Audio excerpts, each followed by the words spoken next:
네, 강프로입니다. 자, 두산 에너빌리티 보겠습니다. 자, 일단 금요일 날에는 5.8% 상승해서 끝났습니다. 자, 제가 계속 말씀드렸죠. 이격을 좁히는 과정에서 조정이 나오고 있는 거라고. 그리고 다시 22평을 회복을 했죠. 자, 여기 2월 19일 이후에 하락을 좀 시작을 했습니다. 근데 그 전에 움직임을 한번 봐야 돼요. 여기 장기간의 박스권 횡보 구간을 거치고 나서 박스권 돌파를 했었던 건 당연히 신고가를 돌파한 이유가 됩니다. 자, 근데 신고가를 만드는 과정에서 이격도가 발생한 이 폭을 한번 보셔야 되는데, 여기 1월 초부터 시작해가지고 거의 한 18,000원 정도부터 31,000원까지 올라왔죠. 한 달 반 정도 시간 동안 여기 두산에너빌리티의 시가총액은 18조까지 올랐습니다. 한 50% 정도 상승이 나왔고요. 자, 그럼 원래 시가총액이 어느 정도였다는 거죠? 10조가 넘었었다는 거죠. 대략 한 12조 원 정도 되는데, 이렇게 10조가 넘는 높은 시가총액을, 한국 시장에서 높은 규모예요. 이런 시가총액을 유지하고 있는 기업이 한 달 정도의 기간 동안 거의 한 50% 이상 시세가 나왔으니까 당연히 이격이 발생을 하죠. 이걸 우리가 주봉으로 보면 이격도가 좀 크게 벌어져 있었다는 걸 알 수 있습니다. 일봉만 볼 게 아니라 우리가 주봉으로 조금 돌려서 봐야 될 필요가 있어요. 일봉만 보면 되게 조금 흔들릴 수 있거든요. 근데 이걸 주봉으로 돌려서 보잖아요. 그러면 대략 한 2년 정도의 박스권을 돌파했다는 걸 우리가 알 수 있겠죠. 그리고 고가, 여기 21년도에 어떤 부분이 있었느냐, 원전 생태계가 부활할 수 있다는 기대감이 발생을 했었던 20년과 21년도, 그리고 이번에 22년도 이후부터 실제 생태계의 부활에 대한 좀 신호탄이 있었죠. 근데 이때는 웨스팅하우스나 이런 부분들에 대한 문제가 있었기 때문에 시세를 추가적으로 못 냈습니다. 근데 이건 어떻게 보셔야 되냐면, 앞으로 부활할 거야. 원전 말고는 사실상 효율적인 에너지원이 없어. 지금 같은 경우는 AI가 붙었기 때문에 이런 영향이 거의 100%라고 보시면 되는데, 그때 전까지 20년과 21년 그리고 22년도까지는 그런 내용이 없었잖아요. 그러면 이때부터 2,000원부터 대략 한 3만 원 정도까지 15배가 올라왔었던 부분은 과거의 성장을 아예 못했었던, 그쵸? 탈원전 정책을 계속해서 유지를 해왔었잖아요. 거의 한 7년, 8년 정도의 기간 동안을. 이렇다 보니까 어떤 부분이 발생한 겁니까? 앞으로 성장을 못할 수도 있다. 그래서 자꾸 원전을 주력으로 가지고 있었던 두산 에너빌리티의 주가가 자꾸 뭐 풍력이나 이런 쪽으로 옮겨가기 시작했었던 겁니다. 근데 그런 쪽에 대한 성장성이 나오지 못했고, 여기서 성장성이 나오지 못하니까 장기 차트를 보면 우리가 알 수 있는 게, 그쵸? 2007년 이후, 2007년 지나고 나서도, 그쵸? 이명박 정부 때 원전 수출이나 이런 부분들이 있었을 때 빼고는 계속해서 하락 구간이 발생을 했었던 겁니다. 그리고 원전 같은 경우에 한번 지어놓으면 어떤 부분이 발생하죠? 20년, 30년, 길면 50년까지 사용하죠. 그러니까 추가적으로 유지보수 비용이 발생을 하기는 하지만 추가적으로 무언가 나올 수 있는 상황이 아닌 거예요. 그리고 나서 2010년 초반부터 시작해서 원전에 대한 기피 현상이 벌어졌고, 그렇죠? 장기적으로 침체 구간을 겪어왔는데 2020년과 21년도에 전 세계적으로 약간 문제시 돼 왔었던 게 있었죠. 뭐 친환경도 거기에 한 몫을 했었던 거고. 근데 지금 같은 경우는 완전히 달라졌다. 일단 트럼프 정부가 있었던 것, 그렇죠? 그리고 AI 시대가 왔었다는 것. 근데 실제 2020년 이후에 대략 한 15배 정도 올라왔었던 이유는 어떤 부분이냐? 원전이 다시 부활할 수 있다. 이런 부분들이 작용한 결과입니다. 근데 내용을 보면 우리가 여기서는 실적을 보면 알 수 있거든요. 오늘은 진짜 중요한 얘기에 대해서 이야기를 드리는 거예요. 5년치 실적 보여드립니다. 19년도의 실적 9천억, 20년도의 실적 적자, 이렇게 보잖아요. 이렇게 보면 실적이 좋아지고 있는 것처럼 보여요. 근데 이 실적은 두산 밥캣의 실적이 포함된 것입니다. 그래서 이걸 별도로 바꿔서 보면 어때요? 19년도에 적자, 20년도에 적자, 21년도에 1,300억, 22년도에 850억, 23년도에 4,500억. 그럼 명확하게 구분이 되어지죠. 2020년 이후부터 회복세를 타기 시작한 겁니다. 이때가 언제입니까? 정권이 바뀐 그 시점이었어요. 자, 그럼 우리가 이걸 보자고요. 주식은 선반영한다고 제가 가장 강조를 드려요. 그리고 지금도 그건 마찬가지예요. 지금 두산에너빌리티가 여기 2021년도에 형성했었던 고점, 그리고 22년도부터 다시 박스권을 만들면서 원전 수출에 대한 준비를 해왔고, 실제 24년도에는 원전 수출에 대한 성과가 나왔죠. 뭐 마진이 적다 이런 걸 다 떠나서 실제 성과가 나온 겁니다. 의미 있는 부분이에요. 제가 정치적인 이야기를 드리려는 게 아닙니다. 저는 단지 주식 투자를 하면서 돈만 벌 수 있으면 된다. 그 부분에 대해서 이야기를 드리는 거예요. 이 부분에 대해서 이해가 되신다면 주식시장에서 어떤 종목이든 수익을 낼 수 있고, 제가 실제 어느 정도까지 수익을 내고 있는지 실제 제 계좌를 오픈해서 보여드릴 겁니다. 자, 내용 계속할게요. 자, 두산에너빌리티가 어쨌든 선반영되기 시작했었던 그 첫 번째 단계, 원전이 회복 단계에 이르렀고 선반영되기 시작한 첫 번째 단계, 여기서는 AI가 없었던 단계, 그게 2020년과 21년도입니다.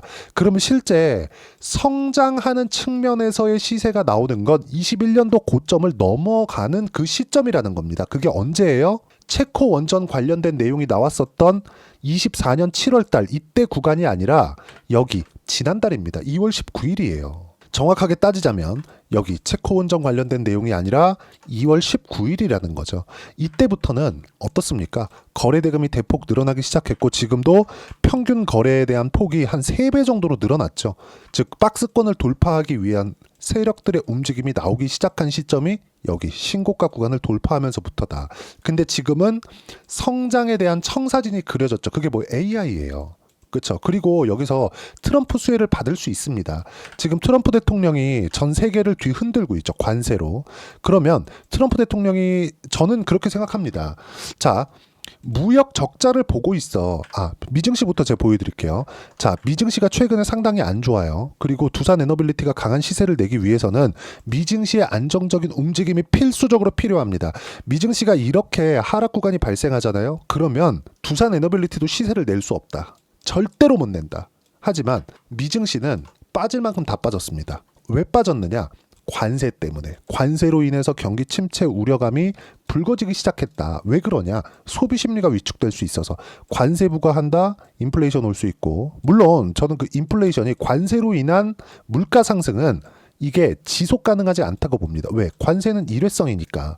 한번 올라가면 그게 지속적으로 가는, 그런 게 인플레이션의 무서움이지, 관세는 한번 부과하면 끝이에요. 그렇죠? 물론 지금 강경하게 이야기를 하고 있으니까, 그리고 이런 부분에서 시장이 조금 많은 충격을 받고 있었던 것도 사실이지만, 최종적으로 보면 경기 침체가 올 수 있다는, 즉 관세 부과해, 인플레이션 발생해, 소비 심리가 둔화돼, 기업들 실적 나빠질 수 있어. 기업들 실적 나빠지게 됐을 경우에는 고용까지 문제가 될 수 있으면 경기 침체야. 이렇게 되는 거 아니야? 물론 이런 부분이 현실화되지 않았습니다. 아직까지. 근데 주가는 어떻게 됐죠? 빠졌죠. 이런 구간에서 실제 업종 차트, 한국 시장의 움직임을 보면 같이 빠지고 올라왔어요. 같이 빠지고 올라왔어요. 자, 이걸 보자고요. 코스피도 그렇고 코스닥도 그렇고 하락하는 구간에서 보면 미증시가 빠질 때 같이 빠진단 말이죠. 이런 상황이 나왔을 때 두산에너빌리티가 시세를 유지할 수 있겠느냐. 즉 이런 정도의 움직임을 보이는, 시장이 완벽하게 박살나 있는 이런 정도의 움직임을 보이고 있을 때 두산에너빌리티도 시세를 유지할 수 없습니다. 보세요. 그렇죠? 즉 미증시의 안정 구간이 와야 되는데, 미증시의 안정 구간은 이제 첫 번째 단계를 밟았다. 아무리 늦어도 4월 2일 상호관세가 시작된다는 4월 2일 이후부터는 미증시가 등락은 계속 될 겁니다. 근데 수직으로 떨어지는 이런 부분들은 끝났다는 거죠. 시장은 선반영 되니까. 그럼 그 선반영에 대한 부분을 두산에너빌리티에 적용시키면 어떻게 되느냐? 자, 내용 잘 보세요. 두산에너빌리티의 실적 아까 전에 보여드렸죠? 지금 좋은가요? 안 좋습니다. 두산 밥켓에 대한 실적을 제외하면 좋지 않아요. 근데 그 좋지 않은 상황에서 주가는 먼저 올랐다는 거죠. 그럼 이격 발생하죠. 이격이 좁혀지는 구간에서 미증시도 떨어졌겠다. 같이 조정을 받은 겁니다. 그리고 저는 이쪽 구간에서 다시 매수 구간을 잡고 있다. 제가 첫 번째 매수한 건, 여기서도 제가 원전에 대한 부분을 제가 작년에 많이 찍었어요. 11월, 12월 달 가면서 영상을 계속해서 올려드리면서 원전 준비하세요, 준비하세요 계속적으로 이야기를 드렸고, 제가 진행하는 무료로 진행하는 소통방에서도 이야기를 꾸준하게 드려왔었는데, 이걸 보셔야 되는 게 이 구간에서 사지 말라 그랬다는 거죠. 저는 오히려 여기서 샀습니다. 확인하고 난 이후에. 여기가 어떤 부분이에요? 신고가 구간. 어떤 신고가? 52주 신고가. 52주 신고가를 내가 어떻게 판단하느냐에 따라서 상황이 완전히 바뀌는 겁니다. 그리고 이 신고가를 만들어냈다는 건 세력들의 움직임이 발생하고 있다는 게 되기 때문에 이런 부분들을 감안한다면 주식시장에서 선반영 구간에서 내가 뭘 할 수 있는지를 판단할 수 있는 겁니다. 그리고 이쪽 구간에서도 매수할 수 있게 되겠죠. 즉 두산에너빌리티에 지금 현재 발생하는 악재는 없다. 그리고 여기 나와 있는 기사들 내용을 보잖아요. 보세요. KB증권, 두산에너빌리티 원전 수주 증가로 실적 개선. 근데 아까 전에 보여드렸죠. 실제 실적이 개선되지 않았다. 기사 언제 나왔어요? 3월 21일 8시 33분. 금요일 날 오전입니다. 자, 그러면 주가가 이미 이렇게 올라가고 난 다음에 떨어지고 다시, 그쵸? 이쪽에서 기사가 나왔잖아요. 전 여기서도 사고 여기서도 샀습니다. 그리고 실적이 실제 좋아지잖아요. 주가 떨어집니다. 제가 비교해서 하나 보여드릴게요. 하이닉스입니다. 선반영된다는 근거를 이야기를 드리는 거예요. 장기 차트를 보고 이야기를 드릴게요. 자, 내용 한번 보시면 23년 초반부터 7만원부터 시작해가지고 하이닉스의 주가는 25만원까지 올랐습니다. 딱 1년 동안 100% 올라가고 6개월 동안 여기서 여기까지 한 60에서 70% 정도 더 올라갔어요. 이때 당시에 하이닉스의 실적을 보면 23년도에 어때요? 7조 이상의 적자를 봤어요. 분기 평균 2조 원 정도의 적자를 봤다는 겁니다. 근데 24년도에는 흑자예요. 25년도에 흑자폭 늘어납니다. 이거 분기로 돌려서 보잖아요. 어떻습니까 이거? 그쵸? 23년 12월 순이익 1조 원 이상의 적자, 그리고 나서 고가가 발생했었던 24년 7월 달 그때 실적 영업이익 기준에 5조 4천억입니다. 근데 24년 4분기 12월 찍혀있죠. 4분기 실적 8조 원이에요. 실적이 지금이 더 좋아요. 근데 주가 어떻습니까? 24년 7월이 더 높아요. 왜 그래요? 기대치만 달성을 했으니까 성장하는 모습을 더 보여달라는 거죠. 시장은. 그러니까 실적이 나오기 전까지가 주가가 피크를 찍는 겁니다. 한국 시장은 사이클 산업이기 때문에 무조건 이렇게 진행이 된다는 점. 그러면 우리가 첫 번째 시작 구간, 신고가 구간을 노려야 되는 이유가 명확합니다. 신고가 구간이 선반영의 시작점이 되니까. 두산에너빌리티를 제가 이쪽 구간에서 공략했었던 이유도 그것 때문이다. 제가 최근에 들어서 두산에너빌리티 영상을 매일매일 올려드리고 있는데 이 내용을 보면 이렇게 보실 수 있어요. 떨어지고 나서 올라가지 않고 22평 올라가면 맞고 올라가면 맞고 올라가면 맞으니까 야, 이거 진짜 가는 거냐 그렇게 생각하실 것 같은데 저는 마지막까지 매수를 했고 그런 부분을 소통방에서 무료로 공유를 해드리고 있습니다. 자, 실제 제가 마지막으로 매수한 구간은 3월 19일 두산에너빌리티 시장가 매수해라 창시작 전에 이야기를 드렸고 25,800원, 지금 가격 얼마예요? 금요일 종가 27,000원입니다. 제가 이때 시가에 공략을 했고 그쵸? 26,000원에 매수를 했는데 어떻게 됐습니까? 다음날 목요일날 떨어지고 금요일날 올라갔어요. 제가 이런 부분들을 계속해서 이야기를 드리는 이유 또한 마찬가지다. 그리고 쭉 밑에 내려서 보시면 금요일입니다. 금요일날 같은 경우에도 보세요. 주성 엔지니어링. 이거 뭐예요? 반도체입니다. 그렇죠. 최근에 반도체가 안 좋다가 회복세를 타고 있죠. 자, 내용 제가 한번 보여드릴게요. 제가 반도체 관련된 얘기를 어떻게 드려왔는가. 3월 18일 날에도 어때요? 이번 주 반도체 공략 예정이다. 근데 21일 날에도 어떻게 됐어요? 반도체 공략을 했습니다. 근데 주성 엔지니어링의 주가는 금요일입니다. 금요일 주가 여기입니다. 5% 상승 마감이 됐다. 여기 보이죠? 3월 21일 장 마감 시간입니다. 자, 왜 이런 상황이 나올까요? 이것도 신고가 구간에 있기 때문에 그렇습니다. 즉 반도체 종목군들을 공략할 때도 두산에너빌리티를 공략할 때도 그리고 제가 최근에 바이오 종목군들도 공략해서 수익을 내고 있고 조선주를 공략해서도 수익을 내고 있어요. 하나오션 같은 경우에 제가 1월 달에 50% 이상의 수익 구간을 만들어냈는데 금요일 날 또 공략을 했거든요. 급락하는 구간, 유상증자로 인해서 급락. 근데 유상증자는 물량 부담이 있는 것은 사실이지만 급락하면 뭐가 진행돼요? 이격도를 좁히고 그리고 유상증자로 인해서 투자를 지속적으로 하고 그리고 트럼프 수혜까지 고려한다면 이격을 좁히는 구간에서 매수하는 게 맞습니다. 그런 부분들을 소통방에서 무료로 공유를 해드리고 있고 두산에너빌리티도 이쪽 구간에서 그쵸? 22평 전후로 해서 박스권 구간에서 정확하게 매수할 수 있는 타점을 소통방에서 무료로 공유를 해드리고 있으니까 구독과 좋아요 눌러주시면 무료 입장 가능하고요. 댓글 하나씩 달아주시고 입장 링크를 공유해드릴 수 있게 여기 010-87 8713-1916으로 구독이라고 문자 보내주시면 소통방 입장 링크 순차적으로 공유를 해드리도록 하겠습니다. 자, 시장 관련돼서도 계속해서 이야기를 드리고 있어요. 뭐 금요일장, 뭐 코스닥만 약세 마감했다, 예고했던 내용, 반도체 강세, 금요일 매수 완료됐고 주성 엔지니어링 매수를 했다, 주도주 동일하다, 바이오 원전 조선 로봇 방산 끝, 이 안에서만 매매를 하는 겁니다. 방산은 하나그룹의 유상증자 이슈가 있었지만 저는 하나오션을 매수를 했고요. 하나오션에 대해서 수익 구간, 즉 소통방에서 진행하는 수익 구간을 어떻게 내고 있는지, 소통방에 들어와서 매매하는 구간을 어떻게 잡아야 되는지, 그렇죠? 자, 제가 조회를 눌러가면서 보여드릴게요. 조작이 불가능하다는 걸 이야기를 드리는 거예요. 하나오션 보세요. 신고가 구간, 싸게 살려고 노력하지 않죠. 보세요. 이쪽 구간에서 딱 매매를 한 결과 어때요? 상승하고 신고가 구간에서 매수 구간을 계속 잡죠. 그런 결과 계속, 그렇죠? 한 달 정도의 매주 구간을 거쳤고 또 매수를 했죠. 그리고 올라갈 때 지속적으로 수익 구간을 만들어낸 결과 2월 초까지 매매가 진행이 됐고요.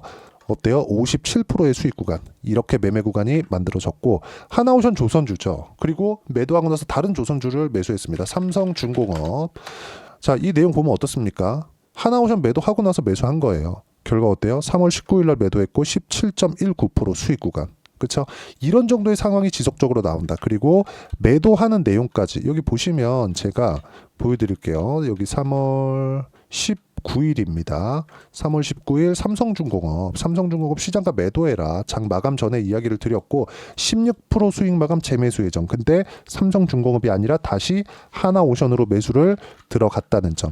자, 계속해서 이렇게 10%대, 20%대, 30%대씩 수익 구간을 만들어내기 위해서는 철저하게 가격에 대해서 이해를 해야 되고, 그 가격에 대한 부분 누구나 매매할 수 있게 소통방에서 무료로 공유를 해드리고 있으니까 구독과 좋아요 눌러주시고요. 댓글 하나씩 달아주시고 입장 링크를 공유해드릴 수 있게 010-8713-1916으로 구독이라고 문자 보내주시면 소통방 입장 링크 순차적으로 공유를 해드리도록 하겠습니다. 자, 소통방에서 진행하는 이 가격적인 부분에 대해서 주말에 공부하시라고, 어떤 식으로 가격대를 잡고 매매를 해야 되는지 그 이론적인 부분은 여기 두산 에너빌리티의 단기 보유 전략, 단기는 2주입니다. 2주 동안 내가 어떻게 수익 구간을 만들어야 되는 것인지 그 부분이고, 2주 안에 수익 구간 만들기 위해서는 가격에 대한 이해가 필요하고요. 가격에 대한 이해가 되었을 때 주도주, 신고가 두 가지 내용이 파악이 될 겁니다. 정말 가장 중요해요. 세력들의 움직임이나 마찬가지니까. 그리고 이격이나 그런 모든 내용들을 제가 함께 준비를 해놨으니까 구독과 좋아요 눌러주시면 무료로 공유를 해드리고요. 제가 이 내용을 보내드릴 수 있게 010-8713-1916으로 두산 에너빌리티라고 문자 보내주시면 단기 가격 전략 함께 공유해드리도록 하겠습니다. 철저하게 가격 위주로 보셔야 되고요. 가격 외적인 다른 부분은 절대 보면 안 됩니다. 그리고 제가 1월 달에는 종목 장세가 온다고 말씀드렸거든요. 자, 그 종목 장세에 대한 그 첫 번째 단계로 잡아갔었던 게 아까 전에 보여드렸었는데 한화오션이었습니다. 그쵸? 하나오션 종목 장세가 실제 진행이 됐고, 유상증자 이슈와 함께 급락할 때 매수 구간을 잡은 결과 금요일 날에도 수익 구간으로 마감이 됐다. 그럼 반도체 같은 경우에 보세요. 아까 전에 제가 하이닉스 같은 경우에도 그렇고 대장주가 있고 나서 주도주가 발생한다 그랬잖아요. 예를 들어서 그런 겁니다. 하이닉스가 강한 구간에 있었을 때 자람 테크놀로지나 이런 종목군들 보면 어때요? 상승하는 구간에서 매매한 결과 단기간에 75% 수익 구간, 이런 내용들 소통방에서 모두 함께 공유를 해드리고 있지만, 자, 이걸 보셔야 돼요. 두산 에너빌리티가 지금은 하이닉스와 같은 시장 주도주입니다. 그럼 두산 에너빌리티가 강할 때 주도주 포트폴리오를 어떻게 잡아야 되는 것인지 제가 딱 한 종목만 준비를 해놨으니까 영상 끝까지 시청하시고요. 모든 분들이 성공 투자하셨으면 참 좋겠습니다. 자, 여전히 시장은 녹록지 못합니다. 이런 상황이 벌어지는 건 어쩔 수 없습니다. 이런 상황에서도 수익이 나는 종목들의 구조는 변하지 않습니다. 즉 대시세 종목에 대한 구조는 변하지 않는다는 거고, 실제 제가 소통방에서 지속적으로 이야기를 드리고 있는 내용도 대시세 종목이나 시장 주도주를 공략하는 건 철저하게 가격 분석을 하라고 이야기를 드리고, 가격 분석 이후에는 이슈에 대한 파악, 그리고 이슈를 파악하고 나서는 다시 내가 얼마에 매수할지 그 타점에 대한 부분을 지속적으로 언급을 하고 있습니다. 자, 근데 생각해 보세요. 시장이 굉장히 어려웠습니다. 어려운 상황에서의 어떤 종목들이 강했냐 보면 반도체와 그리고 바이오입니다. 자, 실제 여기 보면요. HLB에 제가 실제 매매한 내용을 띄워놓고 보여드리고 있는데 1월 22일부터 매매를 시작해서 4일 동안 31%의 수익 마감이 됐고요. 그리고 여전히 신고가 종목입니다. 자, 그리고 그 다음 어보브 반도체, 이름을 보시다시피 반도체 종목이죠. 그리고 AI 반도체는 지속적으로 강세를 보이고 있습니다. 이 종목도 신고가를 먼저 달성한 이후에 제가 21%의 단기간에 21%의 큰 수익을 내고 마감이 됐습니다. 다시 재공략을 준비하고 있고 이런 부분은 소통방에서 다 공유를 해드립니다. 자, 그리고 코세스, 자, 코세스 같은 종목도 당연히 그쵸, 신고가 종목이고요. 그리고 반도체 종목입니다. 이 종목도 영업일 기준에서 이틀 동안 대략 한 15%의 수익 마감이 됐습니다.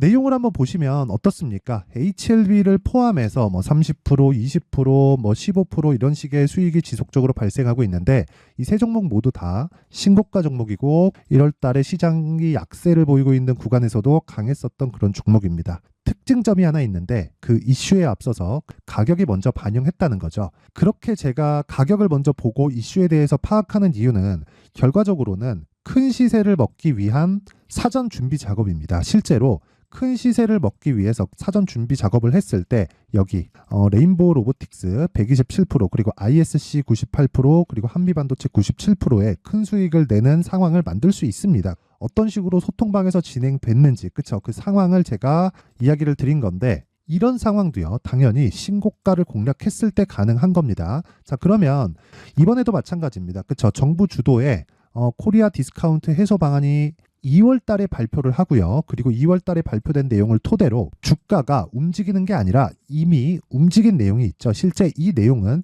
크게 중요한 게 아니라는 겁니다.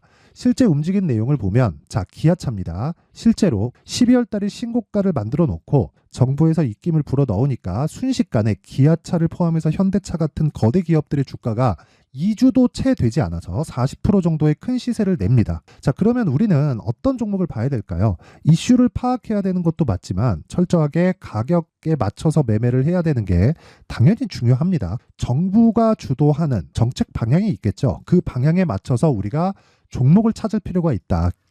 자, 그러면 답이 나왔습니다. 정부가 주도하는 방향에 맞춰서 제2의 기아차를 찾는 게 지금은 중요하다. 근데 정부 정책의 방향에 맞게 가자.